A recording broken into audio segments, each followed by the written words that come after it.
Yo, yo, yo, what's up? I am JQ. I'm TQ. We are the Q Brothers, and this is Tea Time at the Apothecary. We have a special guest today. He's up in the corner, at least for me. Or do you get to rearrange it? We got Johnny Iguana with us, our good friend and musician about town. Is there anything else you want to add to that? I Ian? can duck, dive, dip, dodge, and duck, or whatever it is. If I can move Yeah. what corner I'm in, you can't stop me with any technology. Yeah. Was that sort of a reference to duck dodgers in the 21st century? Do you know what I'm That was talking a about? reference to the movie Dodgeball. Yeah. Dodger's in there twice, right? Yeah, I fouled it up. I didn't rehearse that. Ooh. We are drinking Houjicha. Is that how you say it? That's how I say it. I had to break out, even though it's iced tea. This is from the cabinet. This is Lex's grandmother's tea set from Japan. It's got Japanese on the bottom. Nice. hmm I guess I missed it, huh? Is it iced? I got regular. Yeah, well, You guys change it up on me without telling me? no, well, what happened is Johnny hit us up and was like, a strainer? What? I don't understand. I don't know anything about tea. Please don't make me do this. So we said, you know what? We'll make it and then make it iced and then we'll just drop it off. And Wow. I said, oh, I still don't understand. And it Okay. It's doesn't. really good though.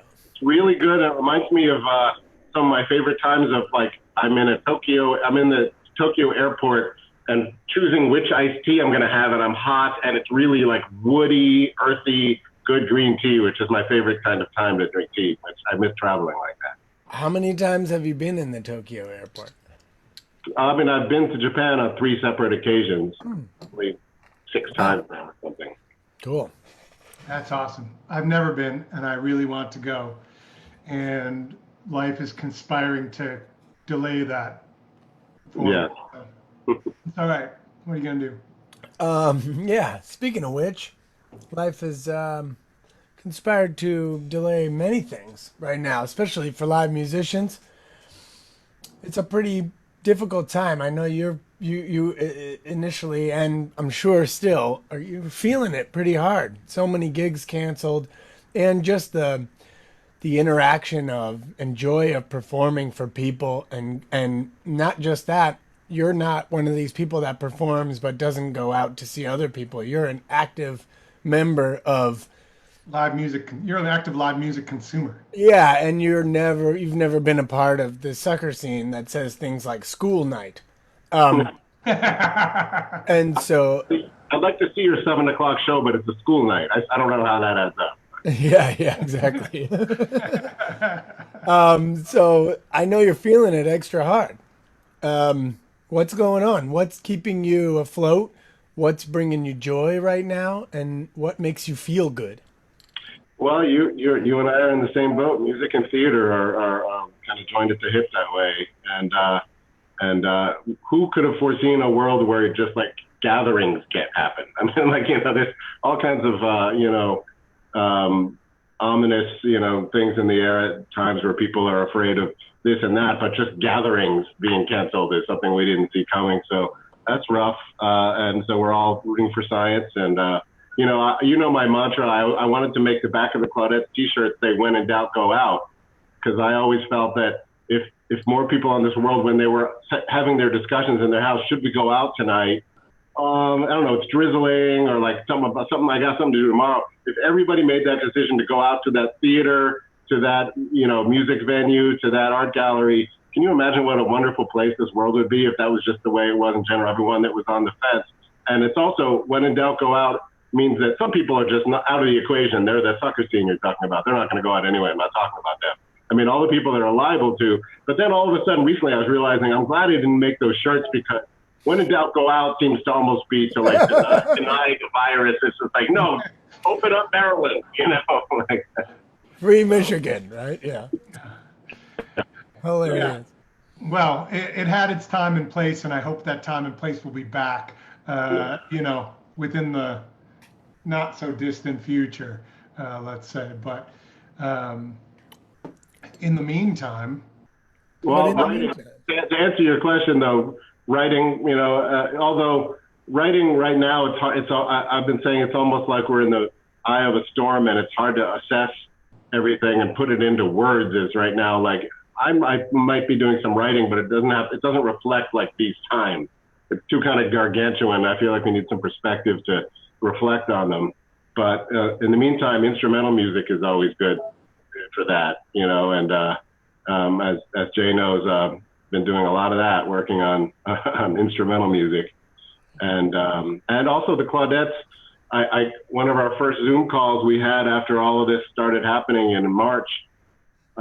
We had our album come out in April 3rd. Our new Claudettes album came out. All shows canceled, and I said, well, shows won't come back for a while, and we did spend all that money on the recording, but we should record now. Like we should make another album now, or we should, at least document these newest songs that we've got while they're fresh songs to us.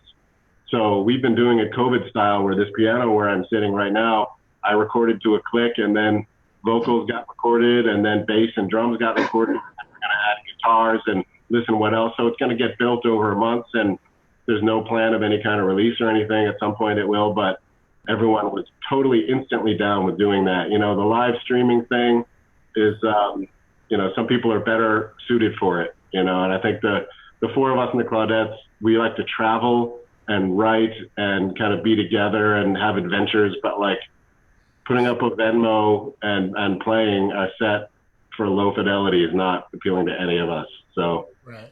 Despite people urging us to do so, we haven't done a single one yet. Also, Chicago was recommended to keep apart from each other for all this time, and everyone in the band takes that seriously and wants to be healthy, and also everyone likes to read, and everyone's like, especially those that are collecting unemployment, they're doing all right, and they've got music to keep them warm. So for another 11 5 more days. right? Yeah. Yeah. mm-hmm. Yeah. Hey, let's say, so just to kind of, before we jump into the next little segment, I want to say it's TQ, JQ, and Johnny Iguana, Tea Time at the Apothecary. Thank you for joining us. We've got Rita, we've got Steve, we got Therese, John, Abdul. Abdul said, "What's up, Brian?" So you got, that guy. That guy, yeah. Yeah. I miss smoking cigars with that guy. We had some nice walks out on a hot day with a cigar, and you told me that your dad and I both enjoy the same maker of fine blazers, the Moods of Norway. Yeah, you guys are both stylish dudes. It's funny. Yeah, you do have some shared loves. So, are we gonna listen to some music, or do you want to keep talking? What would you like to do?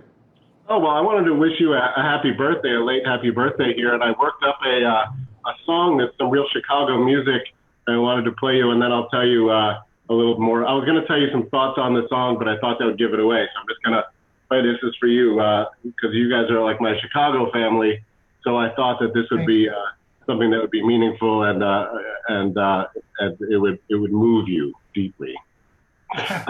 Awesome. I think I should. Okay, did you log in yet? I'm gonna Okay, we're gonna have Roman here, who's the videographer in the house, log in. So we'll give him a minute, and then once he appears, I will. You're gonna highlight his video, you said. So That's right. Yeah, can he be videographer and best boy? the top link there. Just click the I link. like best boy. Yeah, he's the best boy grip Yeah, best boy grip and videographer. It's good. and the dolly grip Yeah. and steady. He's following some instructions right now about downloading Zoom, because I guess we thought that on his phone you could just click the link and you'd be in the meeting, but maybe he has to quick download. Can I show you one of my birthday presents to myself in the meantime that just arrived today when I got back to the office? Was the Adisage massage little sandals. I used to wear these like religiously in the 90s. I wore them till they fell apart. And then recently I was like, I need something super comfy. And I got the massage version. And I will just say, like, I'm extra joyful right now. I just feel like I could listen to you guys talk. I don't even need to say anything. because my feet feel so happy right now. So Now, if you really want to look really cool right now, T, you need to like get giant mesh shorts and black socks and walk through the airport in those. I definitely know that because my neighbors are college and post-college boys, and they're always wearing mesh shorts. These kind of mules or whatever you call them, The look made famous by slides, LeBron James. and black socks. That's right. That's the thing. I definitely am not that cool, but I'm gonna try. Oh, Brian Cam is here. All right. When it's connected, we'll be good to go. You have your audio on, your microphone on? He knows Roman. There he is. Hey, Roman, say hi. Roman is 12, and he spent the whole last part of the school year doing Zoom, so he's not without practice here. I've got another idea. Do you want to leave your microphone on, Brian, and have Roman mute his, and then he can just do the camera? That way you stay on yours. I think his mic is better. Yeah, he's got an external Sony mic. I just have the laptop mic. So. Cool. Okay, cool. But Jay, you can kind of highlight him, and I don't know. He's highlighted. Let's roll. Yeah, and mute yours. Mute mine. All right.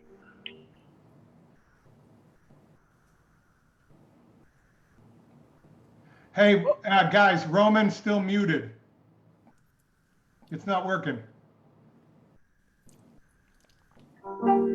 There we go. Okay, wait, first let me. Okay.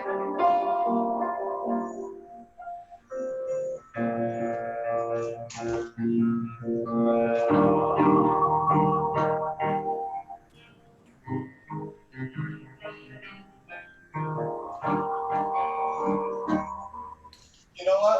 I'm going to shut this thing off. There we go. Cool. So can you hear it okay?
Yeah.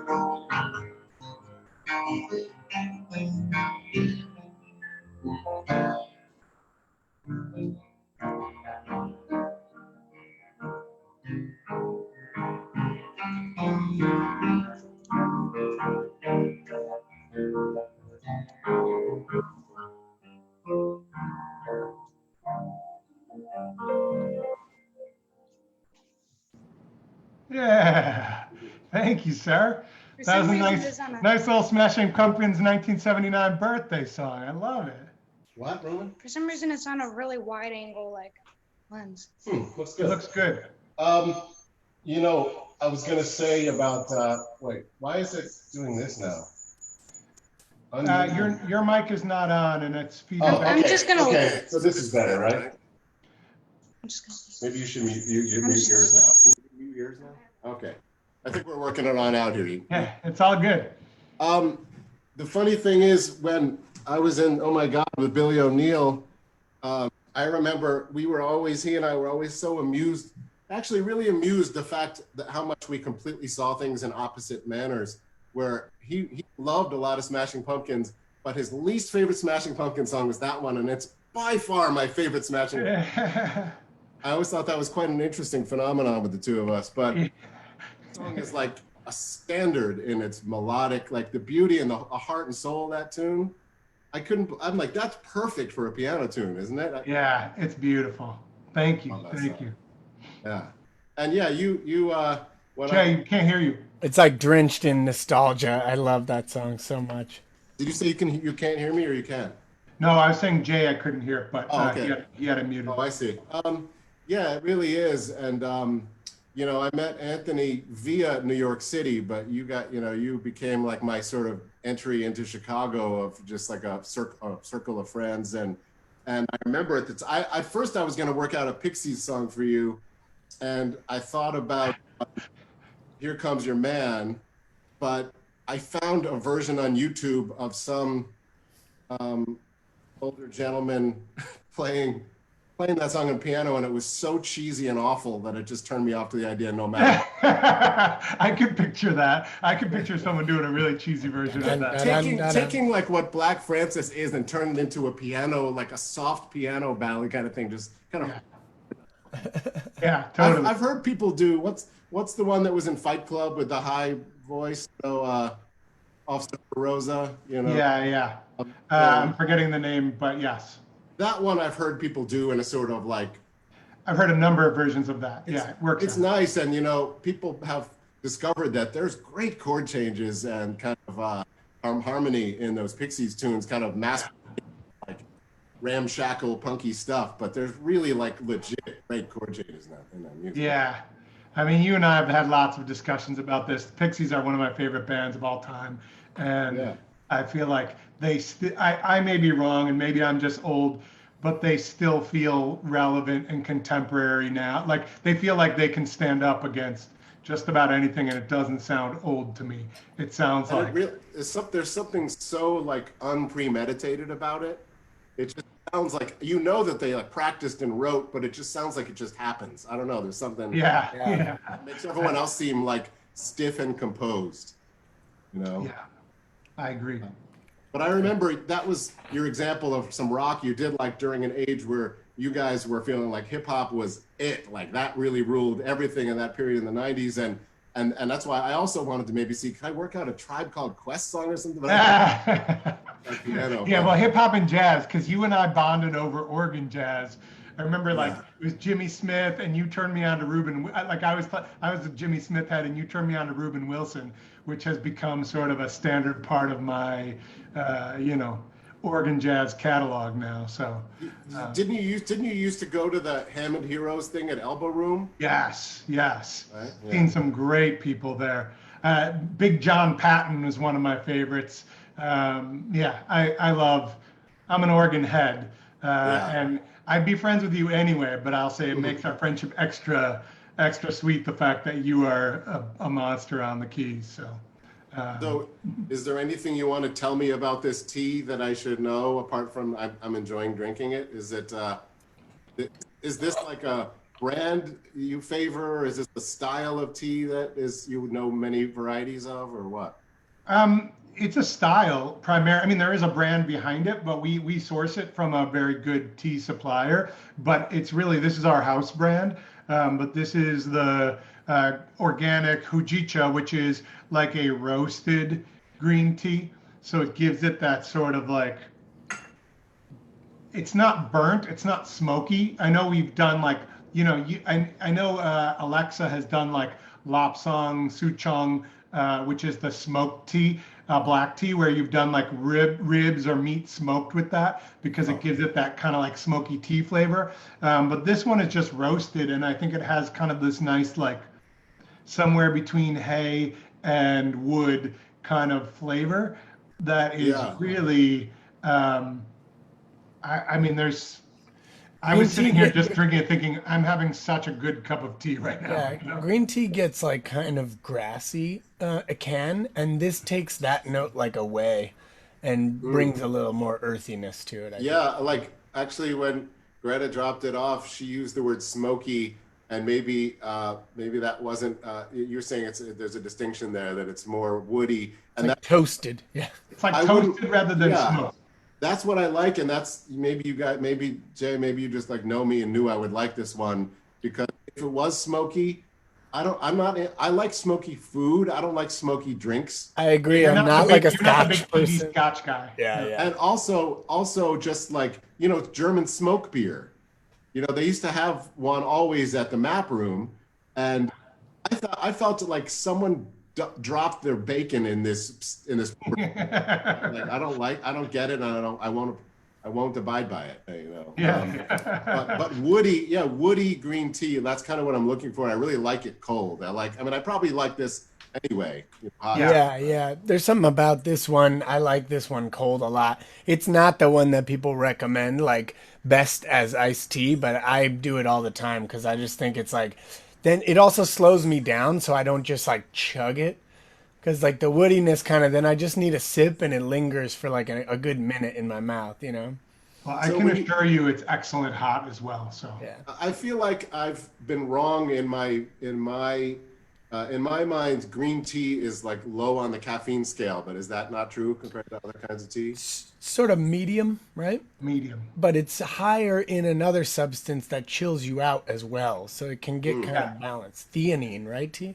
Yeah, like EGCG, and then L-theanine is the amino acid that has kind of this super chill effect that makes you feel really like pleasantly relaxed, and kind of like you feel your insides sort of loosen up and everything kind of loosen up. That's why I love green tea, because I feel like you get this mild caffeine boost that is not counteracted, but at the same time that you're being relaxed. Whereas for me, coffee in the morning is great, but an afternoon coffee can kind of like make me feel amped and a little like tight, or like a little too spazzy. Yeah, that's why I like, so you'll get like the mental alertness, but then because of the other substances, then your body doesn't get as jittery. Yeah. I find myself disappointed with the effect that coffee has on me. But in general, I haven't been a coffee drinker. I don't like get up and rise and shine and have coffee. I've never done that. But when I'm hanging out with Roman after school, sometimes we'll go to a coffee shop. I'll get an iced coffee or a coffee in the winter. And I find that if you go to like Cafe Streets here on Division, and they give you this lovely like kind of coffee service, like a tray and a cup of coffee, and then a little like mini, like, seltzer water. On the side, you can refill it yourself, and it's so charming. But I find once I've had all that, I don't go from sleepy to like pleasantly awake. I go from feeling fine to like, now I'm feeling fine, but my hand is shaking. Yeah. I don't feel like now I'm more alert and I can tackle the world. I go from zero to jittery. Yeah. Yeah. I think that that's exactly the difference. But there's a trick, at least for me. I do like a bulletproof coffee in the morning, which is like butter and coconut oil, and I blend it in my coffee, and it makes it rich. But my theory is, Rachel, my wife, usually makes the coffee, and she doesn't you know my wife. Like Rachel makes the coffee, and she doesn't usually make a weak coffee. She makes a pretty strong coffee, but mixing it with a lot of fat takes away a lot of that jitteriness for me. It slows down. It slows down the caffeine intake. So then it basically spreads it across however long it takes for you to digest and consume the fat that's in it. Yeah. It almost sounds equivalent to how they want you to have fatty food to prevent a hangover. Yeah. In a way. Yeah. Yeah. Sure, that's all. That's your world, Berkowitz. You know, like put it in context. That'd be great. Doesn't make any sense, but it's something you can understand. So, Brian, I wanted to ask you. I know it's been a long time, but so Claudettes is your band that you have been involved with for the recent number. How many years now? 4 years? 5 years? Our first release was 7 years ago. 7 years. Where has life gone, my friend? It's not right at all. It was a 2-man band at that time. Yeah. It was. Yep. And then a threesome, and now it's a foursome, and that's what you've been doing. Which we'll link it up. Definitely one of my favorite bands, both live and on record. Definitely one literal record. So there is a limited edition vinyl, purple vinyl, which I have in the record player upstairs.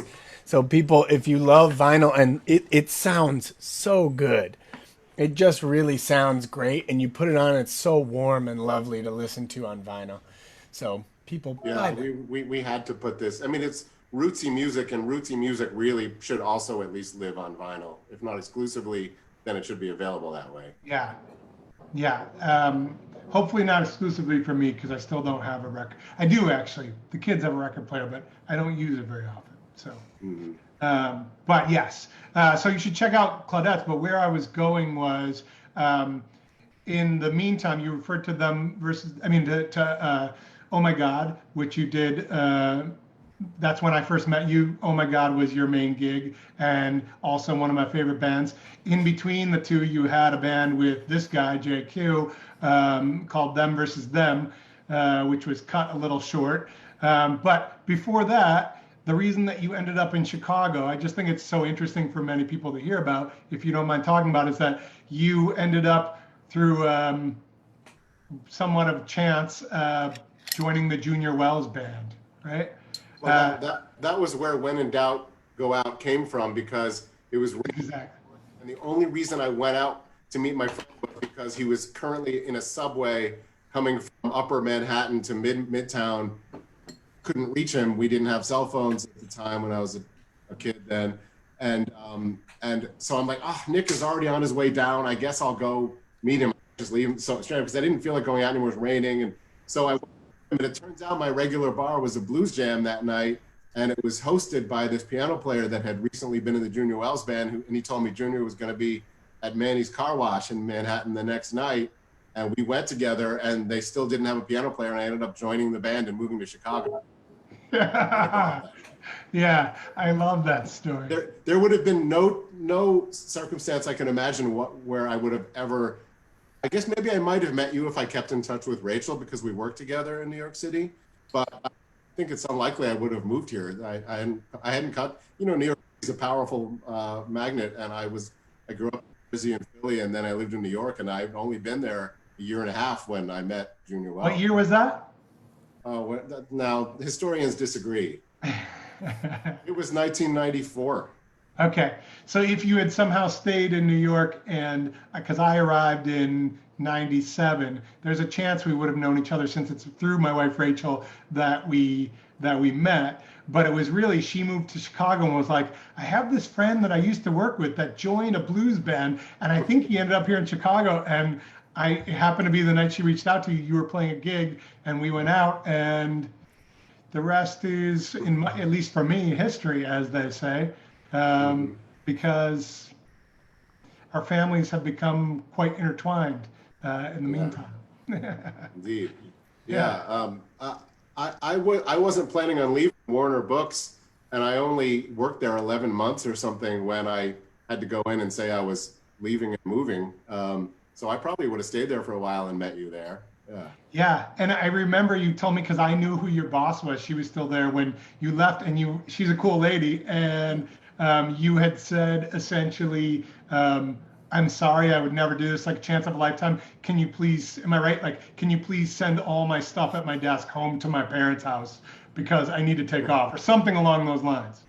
I can't remember. I did move out here like instantly though. Like I had to be at the next gig, you know. So. Yeah.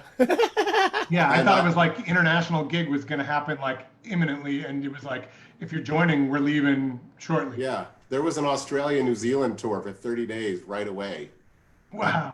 Yeah, that was during a big blues boom. So that's what I think I've said to Jay before. As far as I knew then, as a kid playing music, like shows are sold out. That's what shows are. Shows are sold out. So shows are sold out shows. Yeah. That's what a show means. It's redundant, right? Yeah, it's just show means sold out show. Awesome. That's what shows are. Yeah. Yeah. We have some So- people saying, love the Claudettes. Robert says, Annie from Michigan, Arizona, New York City says hi to both of us. Annie, Yeah. Hey, Mary Josephine. Yes, Therese, I'm glad you're enjoying the Bulletproof Coffee. Hey, Lisa, thanks for joining. So, hey, Brian, can we hear some more music? Yeah, I just sent Roman, who's earning about 25 an hour for this hour, to go fetch the rest of the tea, and then he's going to operate the camera too. So we'll do that. I thought I'd keep it Chicago and just play. Thank you, sir. I thought I would just play. I thought about playing like a Claudettes tune, but I think I'm just going to keep it really Chicago and play some of the music that was why I got that gig with Junior and why I played so much blues here, which is Otis Spann, the king of the Chicago piano players. Yeah. When Roman opens Zoom, can he open those audio settings and make sure that his external mic is selected? Yeah, there's like a gating happening when you were playing. That was we want to. Okay. Did you hear that? So you can select. There's an audio on the bottom left or something you said. Yeah, I think so. Settings that you can select external. And make sure he's picking USB mic or something instead of built-in mic. Okay. Mm-hmm. He's found it already. He's much faster with this stuff than I am. I don't doubt it. The way it goes. Hey, but let's just to make sure. Can we, before you get into the song, let's put his mic on and his video on and play a few chords or play a little ditty of something just to make sure it sounds good. Because last time I feel like we only got a percentage of the beauty of what you played. So I only delivered a certain percentage. I was within my control. No. Steve Whitlow says, lucky day to tune into tea time. Unexpected bonus, Johnny Iguana. And then he said, does Them versus Them count as Chicago music? It's essentially. Is it working? So, Roman, is that... I'm trying to just turn. Okay, there we go. Wait. By the way, Roman did the Q Brothers video for the song Avocado. So if anyone wants to check that out, please, we'll link that one below. It's awesome and one of the funniest things I've ever seen. Okay, let me. Does it sound good? Much better. Much better. Yeah. Yes. Okay. I didn't do anything. But you did select that microphone? I didn't. You didn't select that I microphone? didn't do it, but I don't know. All right. Well, whatever. Maybe it defaulted there. It's on the bottom left. It only says mute on the bottom left. Okay. It's weird because I don't know these settings on the phone. Just whatever you're doing, play a little bit more, and let's make sure it continues once you've done. That sounds fantastic. Okay. Excellent. So this is SB Blues, named after the Chicago drummer S.B. Leary.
Yeah. Okay. Yeah. I believe now. Okay. Wow, that sounded nice. Okay. I'm back, I hope. Brian, is there any place, where does one go to hear that kind of music live in the world these days? Are there many places left? Oh, geez. Even if you say that kind of feels like a bleak answer. I mean, I've been, maybe you saw the article that said Austin, Texas, and stop me if you've already saw one. Austin, Texas, one of the greatest music cities on the planet, is fairly certain that come Halloween, unless there's like major government intervention and funding and grants and loans, 90% of its music venues will close permanently by Halloween. Halloween is here before Election Day. We're talking about a couple of months here, My real honest feeling is that a lot of people playing music and owning music venues are going to get wiped out, and a new generation of younger people start new ones and start fresh. So, yep, Roman, it's up to you, man. You take the reins. So, it's like it's almost like a great time to invest in a music venue. Probably it's going to be bottom dollar. It's going to be like, it's not going to go away. I don't think music is alive, but if you're a big investor, and I was reading about people that own Airbnbs that are just like leveraged out of beyond any imagination, where they own 30 properties and they don't really have that money. Yeah, they were relying on the income from that thing to just pull it off. Right? Yeah. So, there's going to be a lot of music written, and a lot of people are talking about. I sat in on a Zoom meeting between music supervisors, music labels, music managers, and artists. And they all had a different perspective. Some of them were like talking about innovation, and it's a good time to innovate and different ways you can kind of get through this. And other people were practically in their chair and just saying like, don't say we're all in the same boat, say we're all facing the same storm, but we're all in different boats. Yeah. And it's just too soon to, the music business on one hand was already a shambles from the perspective of people who were in it since those golden days in the 90s where shows were sold out. And everyone bought albums. So yeah. We don't know where it's going to be, but hey, the piano is still there, and all of Jay's tools that he uses to make music are there, and taking this time to probably learn them better than ever, Yeah. You guys knew me when I broke my hand, and I learned a lot about music just with my left hand and just by slowing down for a year and not pounding like as much. And there's a lot you can learn and educate yourself about during a downtime. We're just hoping the downtime is 6 months to a year and a half and not 3 to 5 years or something. Yeah. I was a little afraid of that. But. If anyone wants to listen to the album we created with Johnny's left hand, it was me on the controls and programming, and Brian playing layers and layers of music with one hand, with his non-dominant hand, over and over again. That album is called 15 Fingers by Them Versus Them, and it's available anywhere you can stream. Yeah, it's on Spotify there, right? Yeah. Yeah. Mm-hmm. And that's just, man, that album is, it's almost as if we wrote that album for this moment. It's a very like it feels like a shout in the distance. And it's sort of a sad and beautiful shout in the distance. And it feels a lot like this moment for art. Yeah, it's emotional and dancey at the same time. Yeah. I think, Joy Division and New Order showed us the way for that. Yeah, for sure. Yeah, it's true. You guys have been doing some fun stuff together, haven't you? Are you ready? Yeah, we're working. Are you able to talk about that? Sure, yeah. We were working on some new dance music, and we're figuring out how to perform it live. But right now, they are longer tracks. They're instrumental, mostly instrumental, and they are, they're good. We're excited about them. They're banging. Slamming. So we got some sessions planned this week, and we're gonna keep working on those. And it's sort of it's just we're just chipping away at it. Like right now, that's the way you gotta kind of deal with everything. It's sort of just like chip away when you have moments and when you have shared time. Yeah, the Mekons, John Langford, those are some Chicago legends. And I was driving and I heard an interview with him, and they just created and released an entire album all during lockdown. Yeah, I heard about that. Room at the same time, and it's getting incredible reviews, and it's really good, and it's really inspired, and it's just a moment in time. And they're like, and that's why, like I said, right now the Claudettes are recording, and most of the songs we never played live, but it's just, we certainly have bottled up emotions that you can vent through into a microphone or into an input, and it's a good. I'm sure there's going to be. I think there's going to be some kind of renaissance on the other side of this, because this is definitely, no matter if people say this too shall pass, if people feel like this is being overhyped, well, this and I feel like the front side of the health and the economics of this, when it's all, if we can imagine climbing out of the rubble on the other side, this will be in the history books. And I think that a lot's going to change. And I like to think that my when in doubt, go out world will exist, because there's going to be an outpouring.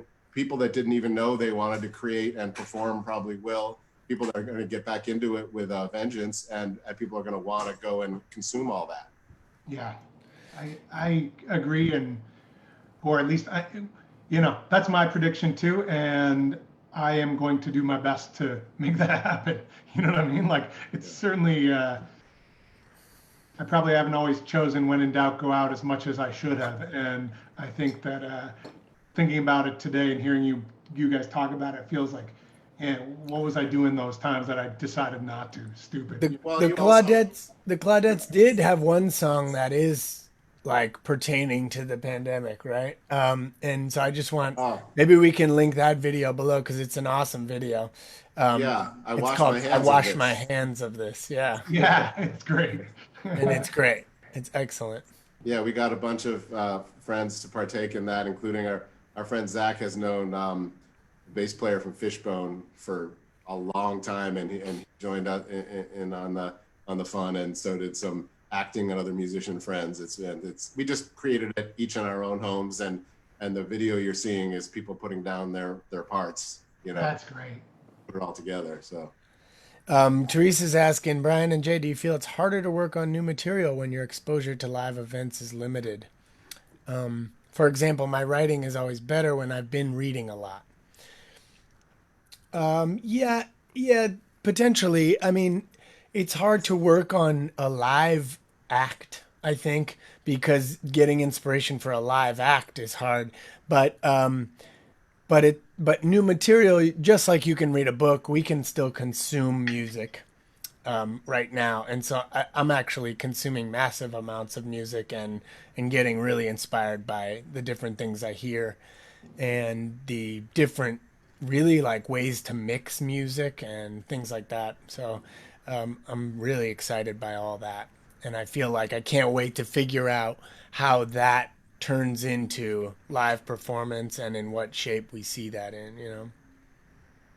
Yeah. Yeah, and I suddenly realized what a sort of, I, I was thinking many months ago that already so much of life is like so much of my music equipment, which is it's duct taped together. I have a stand, my piano stand, a 75-pound piano has duct tape in crucial places that it gives way, the whole thing falls.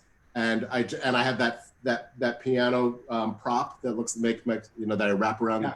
Looks as a photo of a piano on it. It's taped together in many crucial, pivotal, fulcrum places on that thing. Yeah. And I feel like the world is kind of like that. And with what's happened here, it's like, people in our band had, as so many bands, I've got a Facebook friend who has on Facebook posted drum for Portugal the Man, bartender.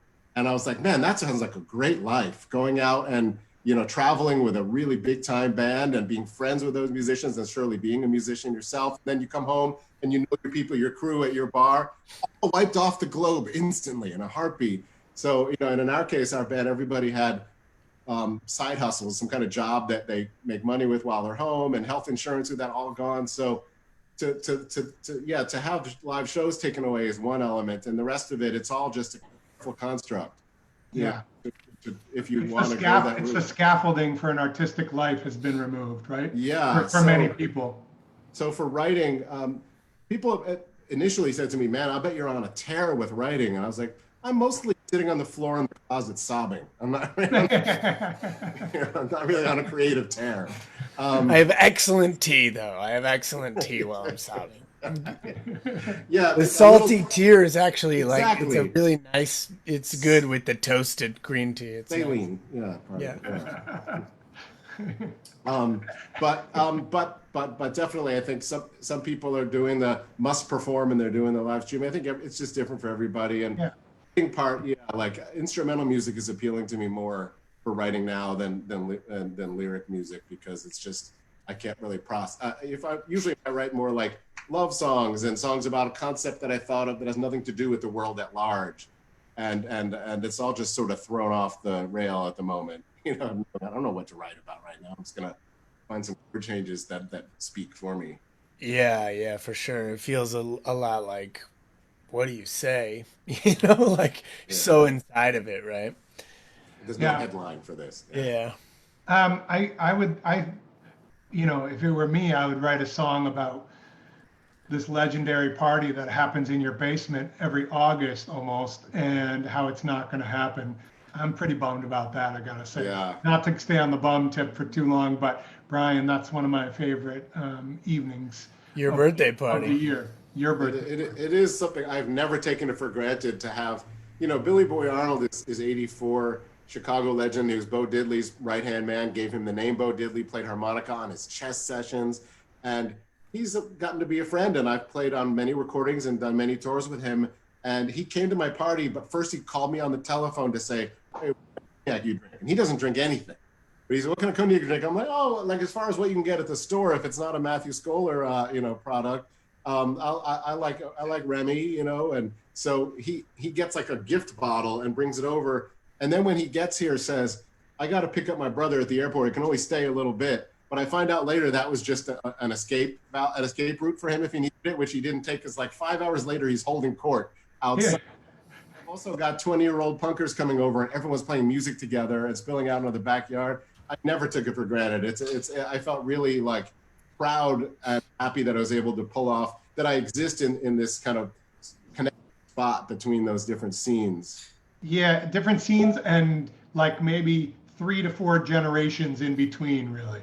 Oh yeah, right? I mean, really, people from their 20s to their 80s, all like being very happy to be with each other. Yeah, I love that. And like having it illuminate people, describing to people there who this person is and what they do, and everyone really taking an interest, and always keeping it to about people like between the house and the backyard. It's perfect. Yeah, yeah. Well, yeah. Certainly, when I think of my great Chicago party moments, those parties figure heavily into it. So. Yeah, and if people, as I posted a couple times, to self-serve a little bit here, in addition to the Claudettes.com and the records on 40 Below Records is the label. They have a website. Anyone in Chicago, I've got all the tour copies on vinyl and CD of this record in my house. If someone sends me a message on Facebook, I'll tell you how to come to my front porch store. Nice. Cool. That's great. Are you having what have you implemented in your house in terms of hanging with your son? I know you were saying that you guys like started sort of a movie night. You do, is it every Saturday night? You kind of, and they're getting kind of interesting because he's of an age where you can branch out, pretty hard now, right? Well, we just have a great projector set up in the backyard, and it's just we keep our eye on the weather. And about once a week, we'll set up out there with the big screen that she got me for a birthday. And he really likes good old movies. I mean, he's seen like probably 2/3 of Hitchcock's movies, and that goes for movies from the 20s to the 70s. Wow. We got some comments that his cinematography is on point. Yeah. He has moved on so much since then that he's like technically he feels embarrassed about his work because he's like learned a lot from all the hours of being at home, but everyone else really, myself included, really loves his work on that video. And it goes, and the song is just really hard to resist. And the video. I think they were talking about his cinematography today while you were playing the piano. Yeah. Oh, today. Yeah. I was talking about avocados. Yeah, well, that's amazing too. Because I know you linked Yeah, to it. that's great too. I just think that people were impressed by the angles of watching you play. Oh yeah, he's good. Yeah. Into that than music even right now, but between the two of them, he's going to be like a John Carpenter, making films and doing the soundtrack. Cool. Nice. Charlie Chaplin. Yeah. So yeah, we watched 39 Steps, which I think is one of the first Hitchcock talkies, and then we watched Frenzy with the Necktie Killer recently, and he saw both Kill Bills, but he loves Manchurian Candidate we just watched back there. It's a great movie. No Have you Country guys for Old Men. watched? We did a projector in the back at my mother-in-law's place, and the favorite so far has been Charade. Do you know this? movie? Oh, yeah, that Cary Grant. It's Cary Grant, yeah, and Audrey Hepburn, and they call it the Hitchcock movie that Hitchcock didn't make. Yeah. Oh, right. Yeah. Right. Yeah. Yeah. I think I saw that like 20 something years ago. Oh, you gotta. That's a good one. Put that on the list. Okay. Yeah, for sure. I'll definitely remember that. Yeah. I think we're ready for Vertigo soon. Oh, great one. Yeah. Yeah. Awesome. All right. Well, hey, happy Monday, everybody. Johnny, thanks Yeah. for the tunes. And Yeah, Johnny Iguana, thank you, brother.